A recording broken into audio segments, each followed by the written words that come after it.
പുലിക്കോടൻ നാരായണൻ ആ പേര് തന്നെ ക്രൂരതയുടെ ഒരു പര്യായമാണ്. കോഴിക്കോട് റീജിയണൽ എഞ്ചിനീയറിംഗ് കോളേജിലെ വിദ്യാർത്ഥിയായിരുന്ന രാജനെ കക്കയം ക്യാമ്പിൽ വെച്ച് ഉരുട്ടിക്കൊലപ്പെടുത്തിയത് പുലിക്കോടൻ നാരായണൻ്റെ കൂടി നേതൃത്വത്തിലായിരുന്നു.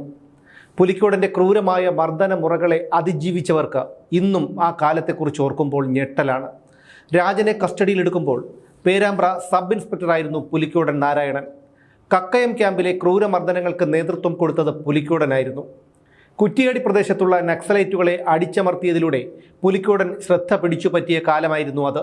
അതുകൊണ്ടാണ് പുലിക്കോടനെ കക്കയം ക്യാമ്പിലേക്ക് നിയോഗിച്ചതെന്ന് കോയമ്പത്തൂർ കോടതിയുടെ വിധിയിൽ പറയുന്നുണ്ട്.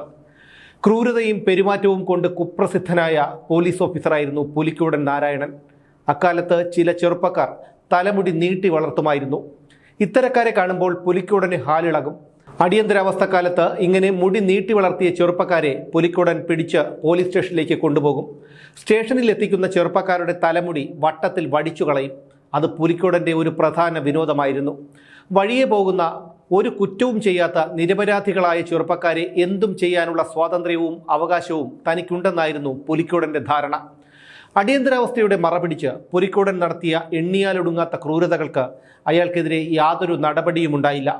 പുലിക്കോടനോടുള്ള പ്രതിഷേധം പ്രകടിപ്പിക്കാനാണ് CPI നേതാവ് പന്ന്യൻ രവീന്ദ്രൻ ഇപ്പോഴും തലമുടി നീട്ടി വളർത്തുന്നത് എന്നാണ് പറയപ്പെടുന്നത്. സർവീസിൽ നിന്ന് വിരമിക്കുന്നതിന് മുൻപ് പുലിക്കോടൻ നാരായണൻ തൻ്റെയും അടുത്ത ബന്ധുക്കളുടെയും പേരിൽ അനധികൃതമായി സ്വത്ത് സമ്പാദിച്ചതായി vigilance and anti corruption bureau കണ്ടെത്തിയിരുന്നു. എന്നാൽ പുലിക്കോടൻ സമ്പാദിച്ച അനധികൃത സ്വത്തുക്കൾ കണ്ടുകെട്ടാനോ അയാൾക്കെതിരെ നടപടിയെടുക്കാനോ സർക്കാർ തയ്യാറായില്ല.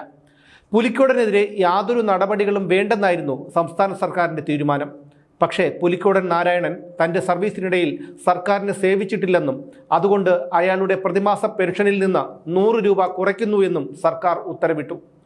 ഇതിനെതിരെ പുലിക്കോടൻ കോടതിയെ സമീപിച്ചെങ്കിലും തിരിച്ചടിയായിരുന്നു ഫലം. രാജനെ ഉരുട്ടിക്കൊന്നതിൽ പുലിക്കോടനും പങ്കുള്ളതായി രാജൻ കേസ് അന്വേഷിച്ച ക്രൈംബ്രാഞ്ച് സംഘം കണ്ടെത്തി. ഈ സമയം കക്കയം ക്യാമ്പിൽ കൊല്ലപ്പെട്ട രാജനോടൊപ്പം ഉരുട്ടലിനു വിധേയനായ കാനങ്ങോട്ട് രാജനും ഉരുട്ടിക്കൊലയിൽ പുലിക്കോടൻ നാരായണന് പങ്കുണ്ടായിരുന്നു എന്ന് വെളിപ്പെടുത്തി. രാജൻ കൊലക്കേസ് അന്വേഷിച്ച ക്രൈംബ്രാഞ്ച് പുലിക്കോടനെ അറസ്റ്റ് ചെയ്ത കൊലക്കുറ്റം ചുമത്തി. പക്ഷേ കോയമ്പത്തൂർ കോടതി അയാളെ കുറ്റവിമുക്തനാക്കുകയാണ് ചെയ്തത്. പിന്നീട് ഡെപ്യൂട്ടി പോലീസ് സൂപ്രണ്ടായിട്ടാണ് പുലിക്കോടൻ സർവീസിൽ നിന്ന് വിരമിച്ചത്. പുലിക്കോടൻ നാരായണന്റെ ക്രൂരമായ മർദ്ദന മുറകൾക്ക് വിധേയരായി ഇന്നും മരിച്ചു ജീവിക്കുന്നവരുണ്ട്. കാലങ്ങൾ നീണ്ട ചികിത്സകൾക്ക് പോലും അവരെ പഴയ സ്ഥിതിയിലേക്ക് മടക്കിക്കൊണ്ടുവരാൻ കഴിഞ്ഞിട്ടില്ല. മർദ്ദനത്തിൽ പരിക്കേറ്റ ശരീരത്തിലെ വടുക്കൾ മാഞ്ഞെങ്കിലും കാലങ്ങൾ ഇത്ര കഴിഞ്ഞിട്ടും മനസ്സിനേറ്റ മുറിവുകൾ ഇന്നും ഉണങ്ങിയിട്ടില്ല. കക്കയം ക്യാമ്പിൽ പുലിക്കോടൻ നടത്തിയ മർദ്ദനത്തെക്കുറിച്ച് അന്ന് പീഡനത്തിന് വിധേയനായ ദൃക്സാക്ഷി കാനങ്ങോട്ട് രാജയൻ പറയുന്നത് ഇങ്ങനെയാണ്. ആ ദിവസം പുലിക്കോടൻ നന്നായി മദ്യപിച്ചിട്ടുണ്ടായിരുന്നു. ക്യാമ്പിലേക്ക് പിടിച്ചുകൊണ്ടുവന്നവർ തളർന്നവശരായി നിലത്ത് കിടപ്പുണ്ട്. അവരെ ഓരോരുത്തരെയായി പിടിച്ചെഴുന്നേൽപ്പിച്ച് അടി തുടങ്ങി. രാമൻ എന്നയാളിനെ പിടിച്ചെഴുന്നേൽപ്പിച്ച് പേര് ചോദിച്ചതിനോടൊപ്പം അടിയും ചവിട്ടും. രാമൻ ദൂരേക്ക് തെറിച്ചു വീണു. ഒറ്റയടിക്ക് ബാലകൃഷ്ണൻ മാസ്റ്ററുടെ മുഖത്ത് നിന്ന് ചോര തെറിച്ചു. പത്മനാഭൻ മാഷിനെ ഒറ്റ ചവിട്ടിന് മുറിയുടെ മൂലയിലേക്ക് തെറിപ്പിച്ചു. അതായിരുന്നു പുലിക്കോടൻ.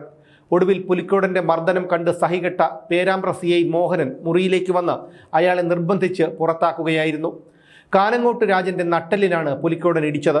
മുതുകിലേറ്റ ആ ഇടിയുടെ ശക്തിയിൽ രാജൻ്റെ വലതു കൈയിലെ വിരൽ ചലനമറ്റുപോയി.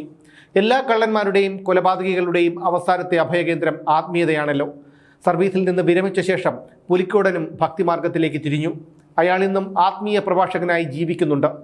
എന്തൊക്കെ പ്രായശ്ചിത്തം ചെയ്താലും ഏത് പുണ്യനദിയിൽ മുങ്ങിക്കുളിച്ചാലും കൊടുംവനത്തിലെ കക്കയം ക്യാമ്പിൽ അടിച്ചമർത്തപ്പെട്ട മനുഷ്യജീവിതങ്ങളുടെ നിലവിളികൾ പുലിക്കോടൻ നാരായണന്റെ തലമുറകളെപ്പോലും വിടാതെ പിന്തുടരുക തന്നെ ചെയ്യും.